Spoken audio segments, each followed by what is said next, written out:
In this episode, I give you 5 helpful questions to figure out what kind of story to tell in your D&D games. Make sure to like, follow, and subscribe whether you're on Apple Podcasts, Spotify, or YouTube, and share this episode with a friend if you'd be so kind.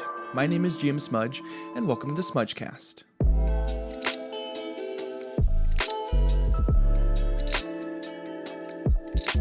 What's up, everyone, whenever or wherever you are, and if you're anything like me, I get stumped on what kind of story to tell, what the session should be all about, what kind of things I want to do in a session as a player.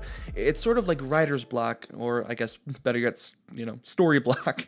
As a storytelling GM, though, I'm constantly trying to write down any and all ideas I get for a new campaign, a one-shot, or just what to even do in an upcoming session. But there are times where I don't feel like those ideas are working, or I'm just straight up drawing a blank. Now, don't worry, if this is you, you're not alone, and there are a couple questions that we can answer that can help spark up stories, or at least get them going so that we can have some fun with our friends and our families. I will say this, though. I've said this before, and I'll say it again. Good stories are only limited by our inability to answer questions, or when I say the answer, the question why. And I'm not going to lie, these questions are not your saving grace necessarily, but I do think that they can help spark some juices or get some juices flowing so that you don't just say, forget it, I'm not going to play, or this is too much for me. And I think this is something for new GMs that can be very helpful as you're starting out creating story or finding the perfect story for your game. And for me, I get hit with something called decision fatigue, meaning there are so many different ways to go with a story or an idea that can just feel overwhelming, or you're just tired of making the decisions because there's just so many options and so many opportunities. And this is also something that I've talked to people about who want to lead a game but don't know what story to put the party in, right? There's just too many options, or nothing I feel so passionate about story-wise that I think it's worthy enough to even try. And I apologize ahead of time. I have so many questions in here that if you spend the time listening to and writing down your answers, that's going to help a lot of, it's going to help a ton. But if you're just going to sit and listen, that's totally fine too. Do what you got to do. But do your best to get the gist of my thoughts here, because I'm going to vomit a lot of questions, question after question, also that we can, begin to find some answers to, which will then ultimately help narrow down the story that we want to tell. So without further ado, let's not waste any time to figure out what kind of story we want to tell. Here we go. So number 1, what are the particulars for my story? And here I go. A lot of questions, so be prepared. Who are my players? Are they adults, teens, children, right? What kind of personalities do these players have? And what are they? What's their life background? And does that matter? I think by knowing who your players are will help to be less or more explicit and finding particular story elements that make sense with a more mature adult audience, or something that's fitting for kids, right? Or maybe it's life elements that may not be appropriate for some and make more sense for others. So those are a set of questions in here. Another set of questions, where is your story going to happen? And I mean literally, like, are your games in the daytime? Are they at a school? Are they in a library? Is it online? Is it at home?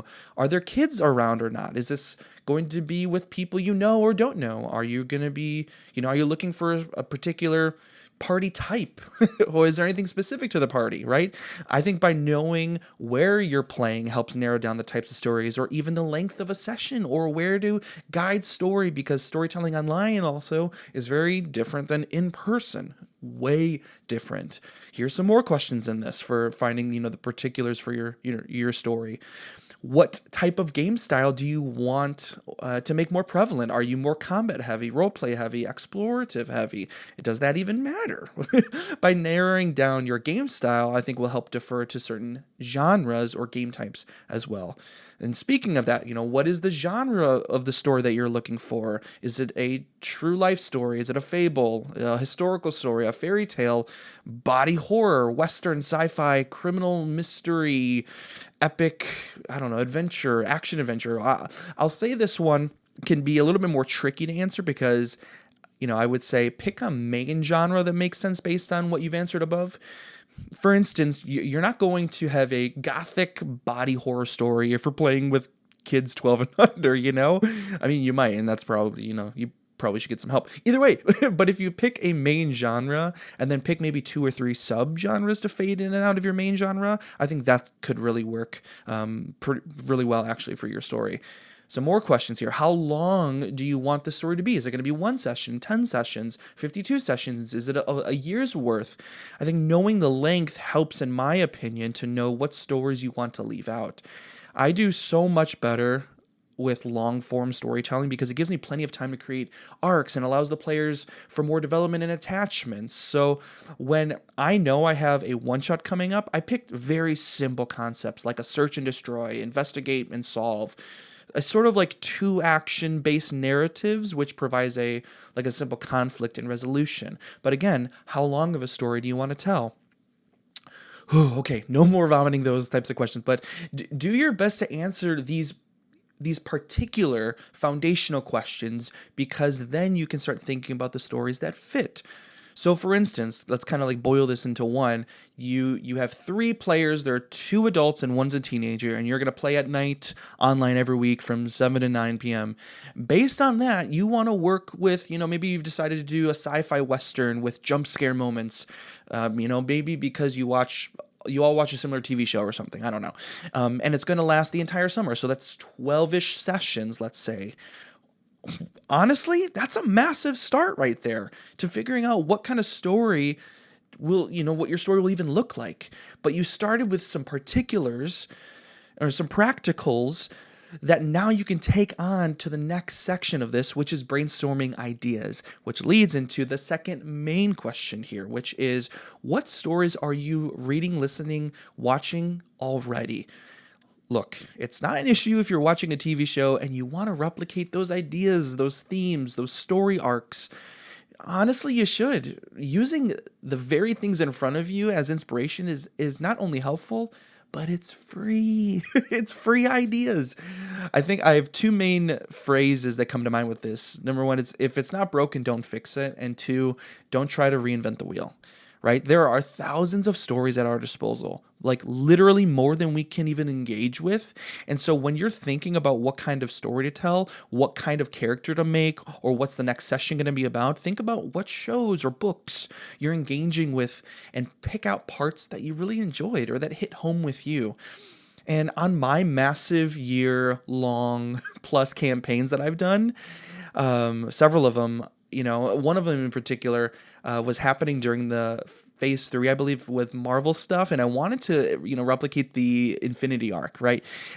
Before that movie even came out. So in my recent, that's even one example of using that. I was looking at just the whole Thanos thing, and in that campaign, it was finding these specific items, right? So it's just using that. In a recent campaign, I was watching a ton of Supernatural, the TV show at the time, and often had a mini side quest that had to do with these supernatural entities. Hell, I built a mini campaign around the Elder Scrolls cinematic trailer. Crazy. Like, I watched it and was like, I could make a mini campaign on this. And so again, if you don't know what kind of story to tell, look at the stories that are in front of you and jot down what you like about them and why. What emotions are you feeling based on that? It's not cheating. It's actually just really smart.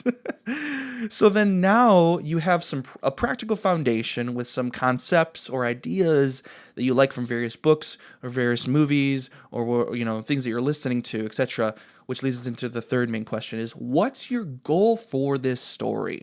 I often find that your understanding the goal of the story can help identify the story that you want to tell. So, what is the goal of telling this story? And I'm not talking about like to persuade, to inspire, to entertain or something. Those are kind of like gimmies for the story.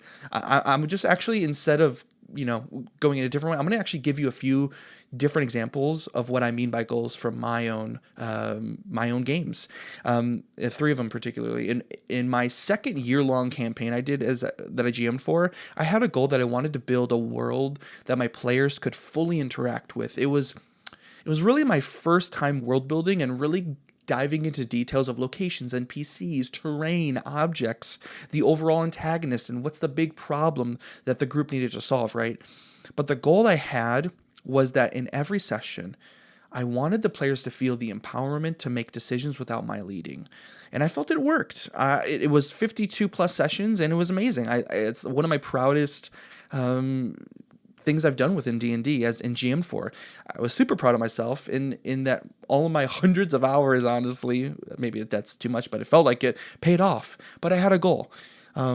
In a 4-session mini campaign I wanted to build a 4-session, like kind of like massive epic adventure, action adventure, but do it for people that have never played D&D before. And I had that goal of doing it in person as well. So I set that goal to build a story that obviously had to be very fast paced, less rules lawyery, and spent a lot of time making sure that the players got what they wanted because they're new players and it was only 4 sessions, right? So it needs to move and pace pretty quick. And they needed to come away with a good taste in their mouth because why? It was their first time playing and I didn't want it to suck for them. And then for this next one, I have been world building, which is unique for me in that I've world built, but it was more so, using other modules or anything like that. But like this is from the ground up. I'm world building and I'll be using, this for forever. Like this is my world that I'll be using. And I had this massive goal that I don't want to be the only one making lore or creating history in my world. So my goal is that I want to play with different groups, parties, people, large groups, and even one-on-one sessions that are living in different places and times of history in my world, and letting their actions and dice rolls determine how the history unfolds. And even saying it makes me just like, oh, it's been so cool to play out, and it's been so fun. So when I say what's your goal for your story, I don't mean just like, well, I want to have fun. Well, duh, we all want to have fun. But I mean, what's the very thing you want to see happen during or after the story is over? And start building your story so that the goal can come to fruition. Number 4, what's the main problem? Now, I've often found when I can figure out what the big conflict is, or at least an idea of the main conflict, I can start to produce a fully fledged out story. I recently wrote a one-shot in my world to fulfill, again, my goal that I shared earlier, about filling in the different events and history in my world and literally playing it out. And it was a one-on-one session, me GMing and one player, and they had their character. I gave them some history and an overall enemy and where they could start in the session, right? We landed our time and all the practicals. It was going to be this sort of epic swashbuckling action adventure, a little bit more with like the gods and like early history. I even had some story ideas in the mind of like a dark shadow creatures that were kind of like the enemy of the story. But when it actually came time to writing it, I had a really hard time, like total lack of creativity in my head. And I remember just sitting there thinking, like, what's even going to happen? And then it hit me, the question, well, what's the main problem that this player is going to try to figure out? And then I wrote a 3-sentence problem, and the session then wrote itself. So when you're coming to a story and you're trying to figure out what it should be about, start with answering what the overall main problem is, and just jot down a couple sentences. And I'm not even saying that you need to make the main antagonist and their goals and everything. That might even come after you create the problem. And for my enemy in that moment, it came first and it just happened. But then the problem came after. But again, what we have here is an opportunity to think through one simple lens to build your story. And that's the crux of it, I think. Maybe that's the skill we need to learn for storytelling and knowing what kind of story to tell, is being able to put on different lenses which operate as specific questions instead of like no lens and trying to answer everything all at once. So try sitting down and coming up with a simple problem for your story, which I think will help write the rest. And then lastly, what emotions do you want to cause? Now, bear with me on this one. The reason why I added this question and why I ask myself is for a couple reasons.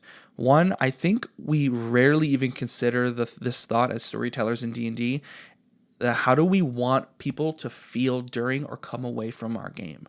And 2 is kind of putting a finger on a central emotion or a couple sub-emotions allows you to narrow down more situations you're looking to have. Let me put it this way. If you're like me, I want to make a story that's meant for maybe hilarity or, hysterical situations. So then a more comedic in nature, kind of story. But what do I have written down? A torture scene? Okay, those might not work together. I don't know. They may, and it actually might feel really brilliant. I don't know. All I'm saying is that processing emotions for the overall story or session can and will be helpful in attributing correct story decisions to said moments because they match the intensity, they match the passion or lack thereof in a conscious and decisive way, right? And here's something for you that you could do. You could map this out and you can work for, this could work for a main campaign or just for a single session. Write down on a piece of paper a sort of emotive roadmap, meaning from start to finish, how do you want the story to feel? Not every campaign needs to start off happy and jovial. What if it starts off with despair and a real sense of hopelessness, which may be the leading emotions for the heroes to rise up, which brings them all together, which then sets the course for the story. Overall here, don't feel limited on how or when or why you want the emotion or how it's going to fit. Just plan out a bit what kind of emotions, or just write them down like on a piece of paper. Just what kind of emotions you want to center around, because when I apply this method to my games, it provides a clear direction to the course of the campaign, or honestly for my character. I know that was quick, but I hope this week you can feel more confident with writing a session or creating a backstory for your character. If we just apply these questions, it's going to help pave a path for your story that you and your friends can travel down together, knowing that what's going to happen will not only make sense, but it'll be felt.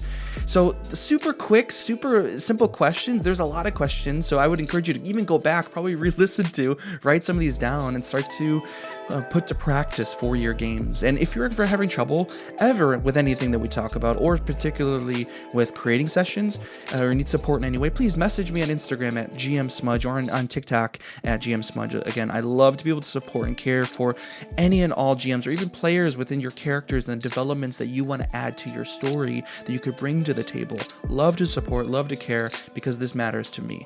And then also please subscribe, hit the bell, notify yourselves based on all the places that I throw and push my content to on Spotify, Apple Podcasts, and YouTube. And please, it'll help to not only for me, but it'll make sure you get notified each week when an episode drops. And then please also, like we've said, please share. It helps immensely. And then comment below, how do you figure out what story you want to tell? What's your process? And what's something maybe we missed that could be added so that we can all figure out how to storytell and how to build a story from the ground up. And then lastly, make sure to add value to your game so that your game becomes more memorable. See you later.